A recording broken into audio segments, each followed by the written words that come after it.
Hello friends, आप सबको शालू का नमस्कार।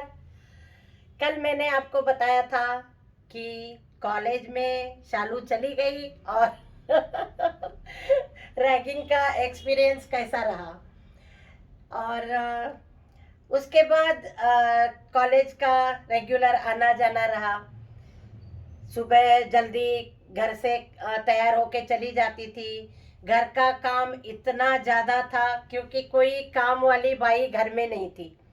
सारा काम हमने खुद ही करना था। झाड़ू पोंछा, बर्तन, कपड़ा और ये खाना। मेन जो खाना था, 18 लोग थे घर में। ये मुरगोड़ साहब की एक आदत थी। गांव कर्नाटका मतलब चले जाते थे तो वहाँ जो भी गरीब बच्चे हैं या रिलेटिव्स में कोई और बच्चे हैं तो उनको बुला के दिल्ली लेके आते थे। क्योंकि वो सोचते थे, मन बहुत अच्छा था। मतलब निस्वार्थ भाव की सेवा, एक तरह से कहा जाए तो निस्वार्थ भाव की सेवा। उनका अपने मन में कुछ नहीं था। वो ये भी नहीं देखते थे कि हमारे पास पैसा है या नहीं, इनकम है या नहीं, या इतने में गुजारा हो जाएगा नहीं हो जाएगा। उनको ये था कि बस हमारे समाज के लोग, हमारे गांव में जो गरीब लोग हैं और जो होशियार है, वो दिल्ली में आके अगर उनका एजुकेशन हो जाएगा तो वो अच्छे से मतलब अपने एक पोजीशन पे आ जाएंगे। तो रिलेटिव्स में भी कुछ बच्चों को भेज देते थे और कुछ वैसे ही जान पहचान भी नहीं थी तो भी कोई ऐसा आ गया कि भाई एजुकेशन करना चाहता है, बहुत इंटेलिजेंट है, तो उनकी हेल्प बहुत ज़्यादा करते थे। तो उनको लेके दिल्ली आते थे। दिल्ली में हमारे घर में रहना, बच्चे, छोटे बच्चे, रिलेटिव्स में भी और बाहर से भी। तो उनको मतलब पालन पोषण करना, उनको कपड़े दिलाना, उनका खाना पीना, रहन सहन, हर चीज को हमें देखना पड़ता था। अब उनका स्वभाव ही ऐसे था तो हम लोग क्या कर सकते थे, है ना। तो हमें भी उनके साथ साथ कोऑपरेशन करना पड़ता था। एक दिन ऐसे ही दिन बीतते गए और फिर घर में लोग बहुत ज़्यादा थे। कोई नौकरी के लिए आ रहा है, कोई इंटरव्यू के लिए आ रहा है, कोई पढ़ने के लिए आ रहा है, कोई दिल्ली देखने के लिए आ रहा है। तो ऐसे मतलब लगातार लोगों का आना जाना हमारे घर में था। तो बहुत सारे लोगों को, मुझे इतना भी याद है कि मुरगुड़ जी ने, मेरे पति जी ने अपना रिंग बेच के, एक गांव में लड़का था और उसको कुछ इंजीनियरिंग कॉलेज के लिए पैसे चाहिए थे। तो उस उनको समझ में नहीं आया कि मैं क्या करूं। तो उन्होंने अपना रिंग बेच के उस लड़के का एडमिशन कराया। मतलब ये तो एक एग्जाम्पल मैंने आपको दिया। ऐसे कई एग्जाम्पल है जो उन्होंने अपने लाइफ में, अपने समाज के लिए, गरीब लोगों के लिए, और बहुत ही मतलब इस तरह का उनका स्वभाव था। शुरू से ही, शुरू से ऐसे ही था। रास्ते में भी जाते थे तो बच्चों को बहुत प्यार करते थे। चाहे वो जान पहचान के है या नहीं है वो नहीं देखते थे, बस उनको प्यार जरूर करना है। बाइक में जाते जाते उनको टाटा करना, बाय बाय करना, सैल्यूट करना, ये उनकी आदत थी। तो ऐसे लोगों, मेरा कहने का मतलब ये था कि घर में बहुत ज़्यादा लोग थे।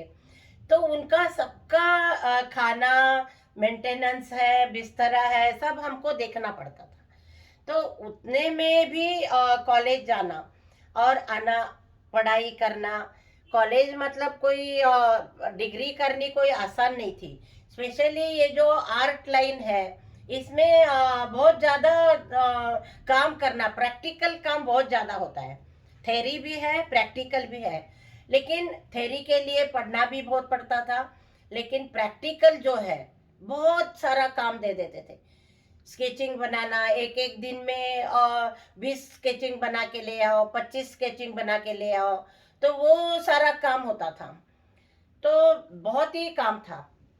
और मैं इतनी खुशकिस्मत थी, मेरा मतलब कॉलेज में जैसे एडमिशन हो गया तो वहाँ इतने फेमस आर्टिस्ट थे, और उनके अंडर में मेरे को डिग्री करने का एक मतलब अवसर प्राप्त हो गया। बहुत ही मैं लक्की हूँ। मेरे कॉलेज में जतिन दास थे, बहुत ही फेमस, बहुत ही अच्छे आर्टिस्ट। और उसके बाद परमजीत सिंह थे, नेचर स्टडी, मतलब नेचर स्टडी करवाते थे, बहुत ही मतलब जतिन दास हो गए, परमजीत सिंह हो गए, रजा जादी सर थे, हिस्ट्री ऑफ आर्ट के थे। उसके बाद राजीव लोचन सर है। और और याद नहीं आ रहा है, किदवई सर थे हमारे, वो हमें क्ले मॉडलिंग कराते थे। और एक लेदर वर्क वगैरह कराते थे, उनका भी नाम याद नहीं आ रहा है, बहुत अच्छा सा नाम था उनका। तो वो मतलब बहुत सारे टीचर्स, तो सारे ही एक से एक फेमस थे। और एक वो थे, क्या नाम था उनका, अभी बताऊंगी, याद नहीं आ रहा है अभी। बहुत सारे मतलब लोग थे, तो सारे ही फेमस थे। और मतलब उनके अंडर मेरे को मतलब एजुकेशन प्राप्त करने का मौका मिल गया। यासीन सर थे एक, और बहुत सारे लोग थे। तो मतलब बहुत ही अच्छे और बहुत ही नामी लोग थे, और मेरे को उनके अंडर काम करने में बहुत मज़ा आ रहा था। लेकिन थकान इतनी होती थी, रात में 3 बजे उठ के जाना और पढ़ाई करना। तो ये सब थोड़ा सा शुरू शुरू में एडजस्ट करने में मुश्किल तो हो गई, लेकिन कोई बात नहीं। मैंने बताया था ना, जिद इतनी थी अंदर, तो कुछ ना कुछ मैं करना ही चाहती थी। तो मुर्तजा अली सर थे एक, अभी याद आ गया। मैंने कुछ लिख के नहीं रखा है। मैं जो आपको कहानी बताती हूँ वो ऐसे ही याद कर करके एक सीन याद करती हूँ, और उस सीन को मैं क्रिएट करके आपके सामने बताती हूँ। तो मुर्तजा अली सर थे। तो ऐसे ही बहुत अच्छे लोग थे, और उनके अंडर मैंने बहुत अच्छे से एजुकेशन किया। और और भी कॉलेज की बहुत सारी यादें हैं।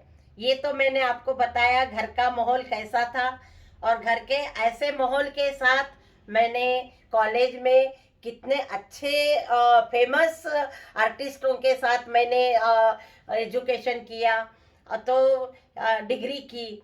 तो मेरा एक तरह से बहुत सौभाग्य था। तो मैंने आपको इतना बता दिया। कल फिर मैं बताऊंगी, कॉलेज कॉलेज की बहुत सारी बातें हैं। मैं आपको रोज एक एक कहानी कॉलेज की बताती रहूंगी, और आप ज़रूर रोज देखते रहिए। लाइक करें, शेयर करें और सब्सक्राइब करें। आपका कोऑपरेशन मुझे चाहिए, और मेरी कहानी आप सुनते रहे। धन्यवाद आप सबका। नमस्ते और धन्यवाद।